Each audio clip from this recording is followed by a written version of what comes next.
नमस्कार। Yellow stories में आपका हार्दिक स्वागत है। यहाँ हम आपको लेकर आते हैं उन कहानियों की दुनिया में जहाँ सच्चाई और कल्पना के बीच की सीमाएं धुंधली हो जाती हैं। क्योंकि अगर सच है तो झूठ है और भविष्य है तो भूत भी है। यहाँ आपका हर डर एक नई कहानी बन जाता है। तो आइए शुरू करते हैं आज की कहानी जो हमें भेजी है बिपिन ने उत्तराखंड से। ये कहानी है बिपिन की जो कोटद्वार से है। अपनी पढ़ाई पूरी करने के बाद वो जॉब करने के लिए नोएडा आ गया। नोएडा की एक आईटी कंपनी में उसका सिलेक्शन हुआ। उसी कंपनी में उसे कई अच्छे दोस्त भी मिले। कई बार काम से लौटते वक्त उसके दोस्त और कलीग रात में भूत प्रेत पिशाच इन सब चीज़ों की बातें किया करते थे, लेकिन बिपिन को इन सब बातों में कोई इंटरेस्ट नहीं था। बिपिन शुरू से ही एक प्रैक्टिकल पर्सन था और उसका मानना था कि ये भूत प्रेत आत्मा सिर्फ कुछ मनगढ़ंत कहानियां हैं और कुछ नहीं। लेकिन बिपिन की ये धारणा, उसकी ये सोच अब बदलने वाली थी। बिपिन की लाइफ में एंट्री होती है अदिति की। अदिति बिपिन की ही कलीग है, बट दूसरी टीम में काम करती है। She is smart, intelligent and well spoken. समय के साथ साथ अदिति और बिपिन की दोस्ती हो जाती है और ये दोस्ती प्यार में बदल जाती है। शुरुआत से ही कुछ तो अजीब हो रहा था, लेकिन बिपिन समझ ही नहीं पा रहा था, या शायद प्यार में कुछ समझना ही नहीं चाह रहा था। एक रात लॉन्ग ड्राइव से वापस आते वक्त अदिति अचानक से गाड़ी के अंदर शांत हो गई और फुसफुसाते हुए बोली कि उसे तुम्हारा मेरे साथ होना अच्छा नहीं लगता बिपिन। बिपिन ने बोला, ये क्या बोल रही हो अदिति, किसको अच्छा नहीं लगता? अदिति फिर से चुप हो गई। उसकी शक्ल काली पड़ चुकी थी और वो काफी डरी हुई लग रही थी। बिपिन ने अदिति से कई बार पूछने की कोशिश करी, लेकिन अदिति घर आने तक बिल्कुल शांत रही। इनफैक्ट अदिति की सोसाइटी या फ्लैट पे आने के बाद भी अदिति ने खुद फटाफट से गेट खोला और अंदर चले गई। अब इतना होने के बाद भी बिपिन ये मानने को तैयार नहीं था कि कुछ तो गलत और गड़बड़ है। इसके बाद जो दूसरी घटना हुई वो और भी चिंताजनक थी। एक रात जब बिपिन ऑफिस टूर पे बाहर गया हुआ था तो आधी रात में उसे अदिति का कॉल आया। अदिति कांपती आवाज में बोली कि बिपिन बहुत डर लग रहा है। बिपिन कुछ रिएक्ट कर पाता कि अदिति ने फिर से फुसफुसाते हुए बोला कि मेरे रूम में कोई है। बिपिन अचानक से टेंशन में आते हुए बोला कि क्या मतलब कोई है, रुको मैं पुलिस को फोन करता हूँ। अदिति ने बहुत धीमी आवाज में बोला कि ये कोई इंसान नहीं है बिपिन, मैं उसे महसूस कर सकती हूँ, ये वही डायन है। बिपिन ने उसे शांत करने के लिए बोला कि अदिति ये सब बस एक सपना होगा या फिर तुम्हारा वहम, प्लीज पानी पियो और थोड़ा शांत हो जाओ, और मैं हमेशा तुमसे कहता हूँ कि डरावनी मूवीज अकेले मत देखा करो। लेकिन अदिति इस बात पर और भी सीरियस होकर के बोली कि नहीं बिपिन, मैंने तुम्हें पहले नहीं बताया, मगर मैं नॉर्मल नहीं हूँ, एक आत्मा है मेरे अंदर। कई पुजारियों और तांत्रिकों ने मेरी और मेरे पापा की मदद करने से मना कर दिया, ये बोल करके कि ये आत्मा बहुत ताकतवर है। बिपिन की नींद पूरी उड़ चुकी थी। उसने गंभीरता से पूछा, क्या क्या कह रही हो अदिति ये सब? अदिति बोली, हाँ बिपिन, मैं बचपन से ही एक आत्मा के वश में हूँ और ये एक डायन है जो कभी मुझे अकेला नहीं छोड़ती। बिपिन चुपचाप था। उसने अपने गांव में ये भूत प्रेत चुड़ैलों की कहानियां बहुत सुनी थी, मगर ऐसी कभी किसी बातों पे विश्वास नहीं किया। बिपिन ने अदिति को भी यही बोला कि तुम्हारा वहम है अदिति, जहां तुम स्ट्रेस लेती हो वहां ऐसी बातें करने लग जाती हो। स्ट्रेस मत लो और प्लीज बस आराम कर लो।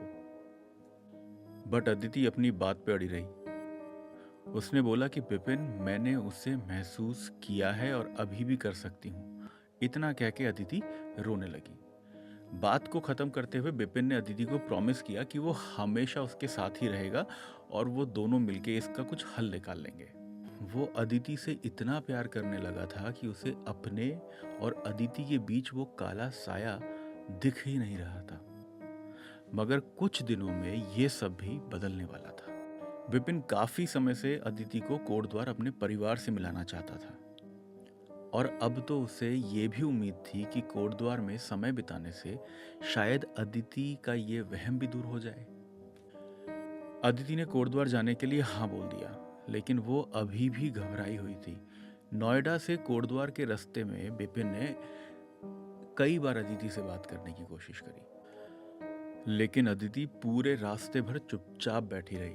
बिपिन ने सोचा कि शायद वो बिपिन के पेरेंट्स से मिलने को लेकर के थोड़ा सा नर्वस है। 6 से 7 घंटे की ड्राइव के बाद दोनों बिपिन के घर पहुंचे। बिपिन का घर उत्तराखंड के हरे भरे पेड़ों के बीच में था। उसके मॉम डैड ने भी अदिति का बहुत अच्छे से स्वागत किया और उन सबको मिलकर के काफ़ी अच्छा लगा। इनफैक्ट अदिति भी बहुत खुश थी और सबसे इम्पोर्टेंट तो ये था कि काफ़ी महीनों के बाद शायद बिपिन को इतनी शांति और सुकून का एहसास हुआ। लेकिन ये शांति भी ज़्यादा समय के लिए नहीं थी। आधी रात के करीब अचानक बिपिन की नींद खुली, क्योंकि उसे रूम के अंदर अजीब सी आवाज़ें सुनाई दे रही थीं, जैसे कोई फुसफुसा रहा हो या फिर कोई धीरे धीरे चल रहा हो। लेकिन आसपास में देखने के बाद वहाँ कोई था ही नहीं। जैसे ही वो अदिति को चेक करने के लिए मुड़ा तो उसने देखा कि अदिति सीधी बैठी हुई है, आंखें खुली बड़ी बड़ी, और वो छत को घूरे जा रही है। उसका चेहरा कंप्लीटली एक्सप्रेशनलेस, पर शरीर एक अजीब तरीके से कांप रहा था। बिपिन ने उसे हिलाते हुए बोला, अदिति। अदिति ने कर्कश आवाज में बोला, अब ये मेरा है। ये आवाज इतनी डरावनी और गहरी थी कि बिपिन भी डर गया। उससे अदिति की पुरानी बातों पे विश्वास होने लगा था और वो समझ चुका था कि जो उसके बगल में है वो अदिति नहीं बल्कि वही डायन है जिसके बारे में अदिति उसे बताने की कोशिश कर रही थी। घबराकर बिपिन अपने मॉम डैड के कमरे में गया और उन्हें सब कुछ बताया।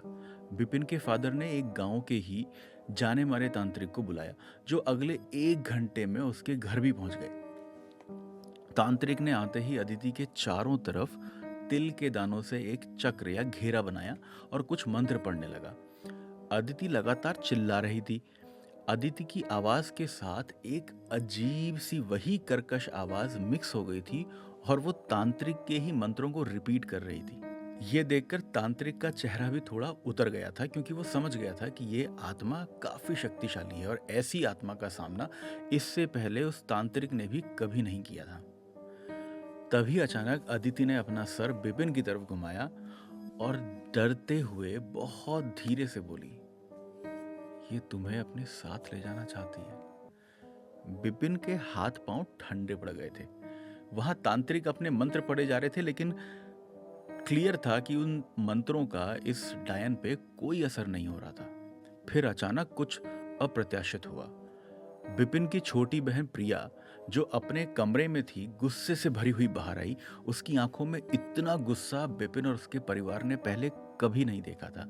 वो बिना किसी संकोच के अदिति की तरफ जाने लगी। प्रिया की मां ने उसे रोकने की भी कोशिश की, लेकिन प्रिया ने सब कुछ अनसुना और अनदेखा कर दिया। ऐसा लग रहा था जैसे वो प्रिया थी ही नहीं। वो अदिति के पास जाकर बैठ गई और दोनों हाथों से उसका सर पकड़ लिया। भारी आवाज में बोली, जा यहां से। पूरे कमरे में शांति हो गई। अदिति का शरीर अकड़ गया और एक पल के लिए ऐसा लगा मानो समय रुक सा गया है। और फिर एक डरावनी चीख के साथ अदिति बेहोश होकर फर्श पे गिर गई। इनके घर के अंदर जो एक अजीब सा डर या एक अजीब सा तनाव फैला हुआ था, मानो वो एकदम से खत्म हो गया। पर तांत्रिक कांपते हुए प्रिया के सामने घुटनों के बल गिर गया। उसने सर झुकाया और प्रिया के पैरों को सम्मान से छूते हुए सबको भी ऐसा करने को बोला। फिर तांत्रिक ने सबको बताया कि यह कोई सामान्य लड़की नहीं है, बल्कि इसके शरीर में स्वयं डोंडिया नरसिंह है। अभी ये डोंडिया नरसिंह उत्तराखंड के ग्राम देवता या लोक देवता हैं, जिन्हें हम इंसाफ के देवता भी बोलते हैं। तांत्रिक ने बिपिन और उसके परिवार को बताया कि ये खुद आपके परिवार की रक्षा कर रहे हैं। जब वो डायन बिपिन को अपने साथ अपनी दुनिया में ले जाना चाहती थी और मेरे मंत्र उसे काबू करने में सक्षम नहीं थे, तब स्वयं डोंडिया नरसिंह जी ने आकर सिर्फ एक वचन से उस डायन या आत्मा को अदिति के शरीर से निकाल फेंका। बिपिन ने पहले कभी ऐसी चीजों पर विश्वास नहीं किया था, लेकिन अब उसने भूत और भगवान दोनों की ही उपस्थिति का अनुभव कर लिया। विपिन असमंजस में था, ना केवल उस डायन के बारे में सोचकर बल्कि इस सच्चाई को जानकर कि उसके परिवार की सुरक्षा खुद भगवान ने की है। आने वाले दिनों में अदिति शारीरिक रूप से तो ठीक हो गई, लेकिन मानसिक रूप से वो काफी हिल गई थी। नोएडा लौटने से पहले उसने विपिन को अपनी तरफ खींचा और अपना डर बताया। बोली, मुझे नहीं पता कि डायन सच में चली गई है या नहीं, मुझे कुछ समझ में नहीं आ रहा है, लेकिन तुम्हें मुझसे दूर रहना चाहिए विपिन। मैं तुम्हारे साथ रहकर तुम्हें खतरे में नहीं डाल सकती। विपिन ये सुनकर उदास हो गया, मगर उसने अदिति को एक वादा किया। उसने कहा कि वो हमेशा उसका इंतजार करेगा, चाहे कितना भी समय लग जाए। अदिति ने खुद को विपिन से धीरे धीरे दूर कर लिया। आज 10 साल बीत गए, मगर विपिन कभी अदिति को नहीं भुला पाया।